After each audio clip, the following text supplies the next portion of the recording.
What's the moment you realized a friendship had quietly become one-sided? My car died on the shoulder of I-40 at like 2 a.m. coming back from a work trip. Not just wouldn't start, like smoke coming from under the hood dead. I was scared honestly, tired, alone, semis blowing past me so hard the whole car rocked. So I did what anyone does. I opened my phone and started scrolling my contacts to figure out who to call. And I sat there for a solid minute just scrolling. Not because I didn't have people. I had like 400 contacts in that phone. I scrolled past coworkers, past my mom who I didn't want to worry, past my ex who definitely wasn't getting a call, and I kept landing back on the same name over and over. Court. My best friend since we were 15, the person whose wedding I planned half of, the person I drove to chemo appointments for her mom for 6 straight weeks 2 years ago, sat in that waiting room with stale coffee and bad magazines every single time. And I couldn't press call. My thumb was literally hovering over her name and something in my gut just said, don't. Not because she'd say no, she probably would have come,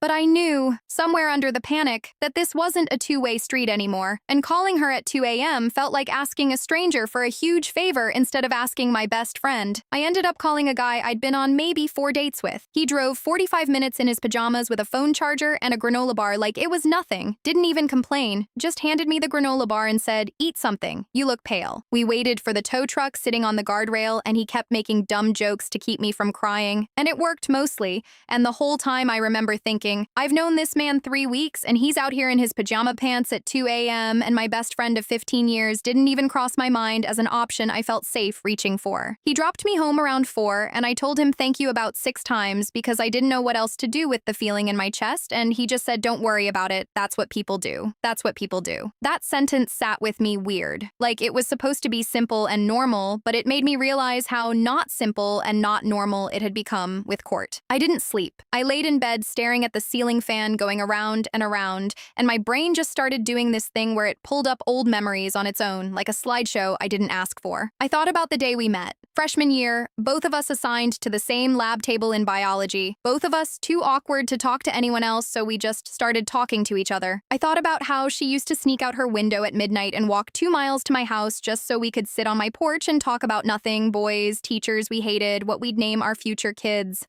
I thought about how close we used to be, and somewhere in that thinking, I started actually crying. Not because of the car was fine, it was just a dead alternator, but because I think some part of me already knew what the text digging the next day was going to confirm. The chemo weeks came back to me hardest. Her mom got diagnosed the same month I got a promotion, and I remember feeling guilty, even being happy about the promotion because Court was falling apart. I picked her up every single appointment, 6 weeks, twice a week, because she couldn't drive and think straight at the same time. I remember the vending machine in that hospital only took exact change, and I started keeping a Ziploc bag of quarters in my car just for her mom's Sprite. I remember Court falling asleep on my shoulder in that waiting room, actual drool on my sleeve, and I didn't move for 40 minutes because I didn't want to wake her, my arm completely dead from the shoulder down. I remember driving her home after the appointment where they said the treatment wasn't working the way they hoped, and she just sat in my passenger seat sobbing so hard she couldn't breathe right, and I held her hand at every red light because that was the only time I could reach over safely. I never once thought of that time as a favor. It didn't feel like something with a price tag. It felt like what you do for someone you love. But laying there at 4 in the morning after being rescued by a guy I barely knew, I started doing the math I never let myself do before, and the math didn't feel good. I thought about her wedding too. 18 months of engagement, and I was basically her unpaid wedding planner the whole time. Spreadsheets at midnight, comparing venues, 3 hours in a bridal shop holding her purse while she tried on the same dress in 4 different sizes, driving 40 minutes each way to taste cake samples because she didn't want to go alone. I did her seating chart, her actual seating chart, because she said she gets overwhelmed by that kind of thing and I'm good at it. I remember feeling proud that she trusted me with something that mattered to her that much. And then 2 years later when I got engaged for about 4 months before it fell apart for reasons that are a whole other story, I asked her to help me look at venues just one Saturday, and she said she had a headache. She didn't come. She never rescheduled. She never asked again how the planning was going. I told myself she was just busy. Work was crazy for her that season. Everyone gets headaches. I made excuse after excuse for her in my own head because that's easier than facing what it actually meant. There was one more memory that came back around then too. One I'd buried pretty deep because it still hurt to touch. My grandmother died 2 years ago, the woman who basically raised me half the time when my parents were working, and Court came to visit exactly once while she was in hospice, stayed maybe 20 minutes, said she had a thing that night. She didn't come to the funeral. She sent a text that morning, "So sorry I can't make it. Work is insane right now. Thinking of you," followed by a single black heart emoji. I remember standing in the receiving line at the funeral home in my one black dress, hugging relatives I barely recognized, and looking up every few minutes half expecting her to walk in late, and she never did. My aunt actually asked me afterward, "Wasn't Court supposed to be your person?" And I just said something like, "Oh, she couldn't make it, work stuff, protecting her even then," making excuses for her out loud while something in my chest quietly filed it away. The next day, still running on maybe 90 minutes of actual sleep, I couldn't stop thinking about it, so I actually went back through my texts with Court, scrolling for probably 20 minutes like some kind of forensic investigation into my own life, except 20 minutes turned into 2 hours, because once I started, I couldn't stop. I kept scrolling further and further back like I was looking for the exact moment things shifted, some smoking gun message that would explain when I stopped mattering to her. I found so much. Every single, "Hey, you free this weekend?" was from me. Every "thinking of you" after her mom passed was from me, unanswered for 4 days, and when she did answer, it was just "thank you" with no punctuation, nothing else. Like she'd typed it while doing something else entirely. I found a text from March where I told her I got laid off. A whole paragraph. I was scared. I told her I didn't know how I was going to make rent, and her response 3 hours later was a single "OMG new," and then she never asked about it again. Not once. Not the next day, not the next week, nothing. I got laid off, and my best friend of 15 years reacted with less concern than the guy who does my oil changes. I found the text where I told her about a health scare I had last year, a lump they had to biopsy, 2 weeks of genuine terror waiting on results. And she left me on red for 6 hours and then sent a laughing emoji reacting to a completely different message in our chat like she'd scrolled right past mine. When the biopsy came back benign, I told her, relieved, crying actual tears of relief typing it out, and she said, "Yay, Gladder, okay," and then immediately changed the subject to a guy she'd matched with on a dating app. I remember reading that in real time back then and feeling a small flicker of hurt and just swallowing it, telling myself I was being too sensitive. That's just how she is. She's not good with serious stuff. I kept scrolling. I found 4 separate instances over the past year where I'd invited her to things. My birthday dinner, a work event I was nervous about, a Sunday brunch I'd planned for weeks, and a bonfire at my new place. And she'd confirmed all 4 and then canceled all 4. Always within 2 hours of the actual thing.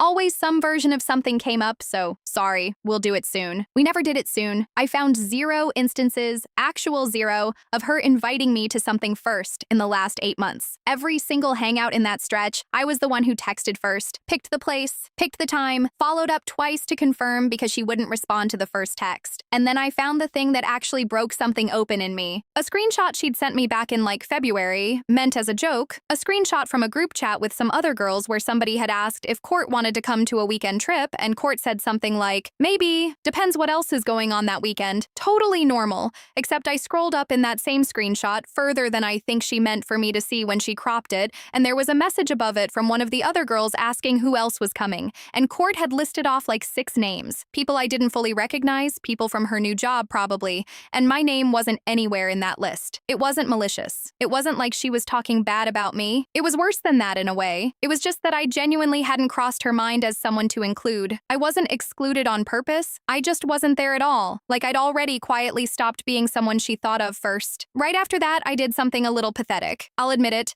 I went to her Instagram and scrolled all the way back through her posts from the last year, actually counting how many times I showed up in photos. I found exactly 2. One was a blurry group shot from a coworker's birthday 2 Christmases ago where I'm half cut off on the edge of frame, and the other was a repost of something I'd tagged her in. 2 photos, in a full year, from someone I talked to almost every single day. Then I looked at her close friends' story list out of pure morbid curiosity, and I wasn't on it. And I know that shouldn't have felt like such a specific kind of gut punch, but it did. It really did. It felt like getting handed a piece of paper that ranked exactly where I stood and finding out the number was lower than I ever would have guessed. I sat with my phone in my lap for a long time after that, and I actually called my sister because I needed to say it out loud to someone who wasn't going to just tell me what I wanted to hear. My sister has never really liked Court, always thought she took more than she gave, and I used to get defensive about it, used to tell her she just didn't understand our friendship. This time, I just read her some of the texts, and she got quiet on the other end, and then she said, real gentle, not like she was trying to win an argument, she said, "When's the last time Court showed up for you the way you show up for her?" And I didn't have an answer. I genuinely could not think of one single time in the last 2 years. I've been seeing a therapist since the layoff, mostly for the anxiety that came with it, and I brought all of this into my next session, laid it out the same way I'd laid it out for my sister, expecting maybe some gentle reassurance that I was overreacting. She didn't say that. She asked me to describe what I actually get from the friendship now versus what I give,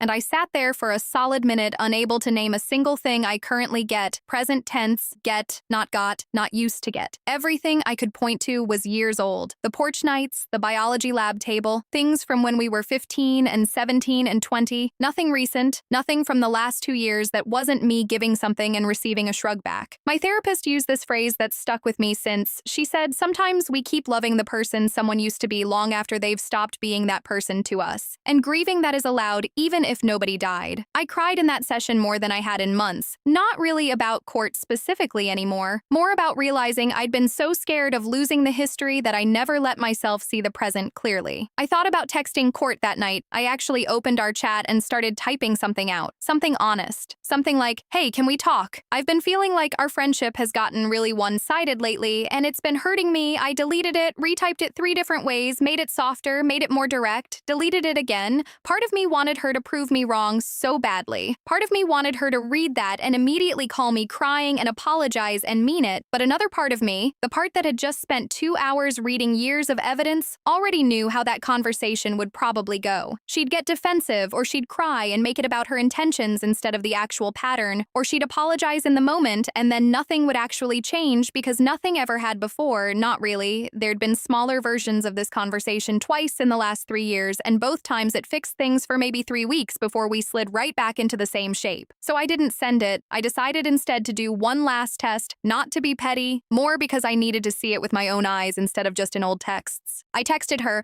totally normal, nothing loaded in it, asking if she wanted to grab coffee that Saturday, just the 2 of us, something we hadn't done in months. She said yes immediately, actually said she missed me, which cracked something open in my chest with hope I didn't expect to still have. Friday night she texted saying something came up with her boyfriend's family. So sorry, next time for sure. I sat on my kitchen floor for a minute after reading that text, not even crying, just sort of hollowed out because it wasn't even the cancellation that got me. It was how expected it felt, how I almost could have predicted the exact wording before I opened the message. I remember looking down at the little coffee mug I'd already picked out to bring her, one of those cheap novelty ones from a gas station that said best friends on it that I'd bought as a joke years ago and had been saving to give back to her as a bit, and I just put it back in the cabinet way in the back behind the mugs I actually use. I didn't text back right away. I let it sit unanswered for almost a full day, which was new for me. I always used to respond instantly out of some anxious need to smooth things over and let her know it was fine. This time I just typed back a plain, no worries, and I meant it in a way that scared me a little, because it wasn't the hurt kind of no worries anymore. It was the kind where you've actually stopped expecting anything different, and there's a specific quiet grief in that, in not being disappointed anymore because you've simply lowered what you were hoping for down to nothing. I went out for a walk that Saturday instead, alone, coffee in hand from the place we were supposed to go together, and I sat on a bench and just people watched for an hour. And somewhere in that hour, I stopped feeling like something tragic had happened and started feeling almost calm, like I'd been carrying a bag of rocks for 2 years without noticing, and someone had finally pointed out I could just put it down. A few weeks after that, I ran into a mutual friend at the grocery store, someone who knew both of us back in high school, and she asked how Court was doing, assuming I'd know. The way people always assumed I'd know because I always used to know everything about Court's life before she even posted it anywhere. I just said, honestly, I'm not totally sure, we haven't talked much lately, and the woman looked genuinely surprised. Said something like, wow, I always thought you two were basically sisters, and I just smiled and said, yeah, we used to be really close. And something about saying that out loud, past tense, used to be, in the middle of a produce aisle over a bag of apples, made it feel real in a way that 2 hours of reading old texts hadn't quite managed to. I didn't blow up her phone about it. I didn't send some big paragraph. I just quietly stopped being the one who initiates. No birthday text this year, no checking in, nothing dramatic, just silence. It's been 5 months. She has not noticed. Not one single message. And honestly, the worst part isn't even that she doesn't miss me. It's that I spent a decade being the friend who shows up at 2 a.m., and it took an actual breakdown, my car and me, to show me I was never that to her at all.